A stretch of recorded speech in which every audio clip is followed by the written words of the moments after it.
जय माता की दोस्तों। मकर संक्रांति पर चिड़ी छिग्गे का जो नियम लिया जाता है वो कैसे लिया जाता है और यह चिड़ी छिग्गे का जो दान होता है, इसका उद्यापन होता है, ये कैसे किया जाता है, कैसे हम चिड़ी छिग्गे का नियम निभा सकते हैं और इसे कैसे किया जाता है।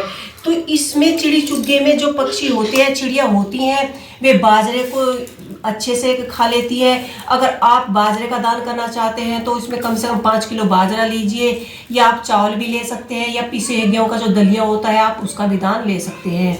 तो इसको हमें कैसे करना है, कैसे हम 365 दिन का दान कर सकते हैं, क्योंकि मकर संक्रांति को ही यह नियम लिया जाता है और मकर संक्रांति पर भी यह दान पूरा माना जाता है। उसके बाद इसका उद्यापन किया जाता है।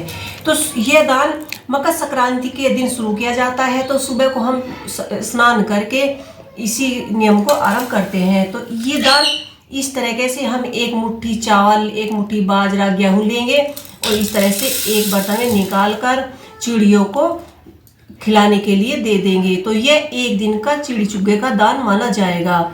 दूसरे दिन का दान होगा 1 मुट्ठी बाजरा हम दोबारा से ले लेंगे, इस तरह से हम दोबारा निकालेंगे। तो ये 2 दिन का दान हो जाएगा। क्योंकि चिड़ी छिग्गे का दान करना बहुत ही महत्वपूर्ण होता है और शास्त्रों के अनुसार इसका बहुत ही अधिक फल मिलता है।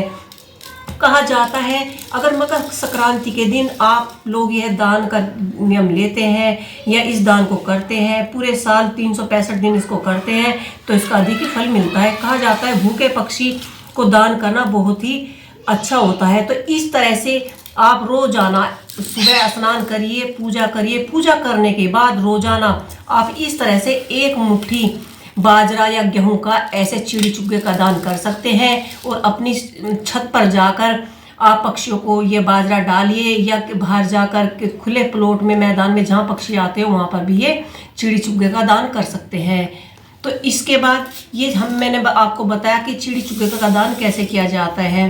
चिड़ी छिग्गे के दान में बाजरा का अधिक महत्व होता है। इसके बाद मैं आपको बताऊंगी कि इसका उद्यापन कैसे किया जाता है।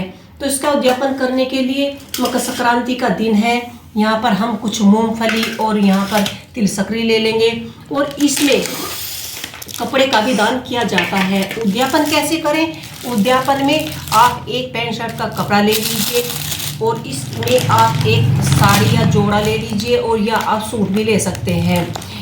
आपको 1 जोड़ा लेना है, 1 सूट लेना है या साड़ी लेनी है। इसके साथ ही आपको यहाँ पर चूड़ी का डिब्बा, 5 श्रृंगार की चीज़ें ले लीजिए या 11 ले लीजिए, जितनी भी आपकी सामर्थ्य हो आप उतनी श्रृंगार की चीज़ें ले सकते हैं।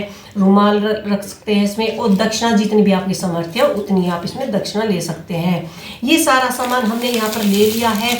और इसके साथ ही आप बाजरे का, जिसका आपने 365 दिन दान किया है, चिड़ी छिग्गे का दान किया है, क्योंकि यहाँ पर हम चिड़ी छिग्गे का ही उद्यापन करने वाले हैं, तो उद्यापन में कम से कम आपको 5 किलो बाजरा दान करना है, क्योंकि 1 साल में हमारा 5 किलो बाजरा दान हो जाता है। तो आप यहाँ पर 5 किलो बाजरा लीजिए और मूंगफली, तिल सकरी लीजिए। इस तरह से सारे सामान के साथ आप पूरी साल में मकर संक्रांति के दिन चिड़ी छिग्गे का दान या उद्यापन कर सकते हैं। अगर आपको मेरा ये वीडियो पसंद आया हो तो प्लीज़ मेरे वीडियो को लाइक कीजिए, शेयर कीजिए, कमेंट कीजिए और मेरे चैनल को सब्सक्राइब करना ना भूलें। जय माता दी।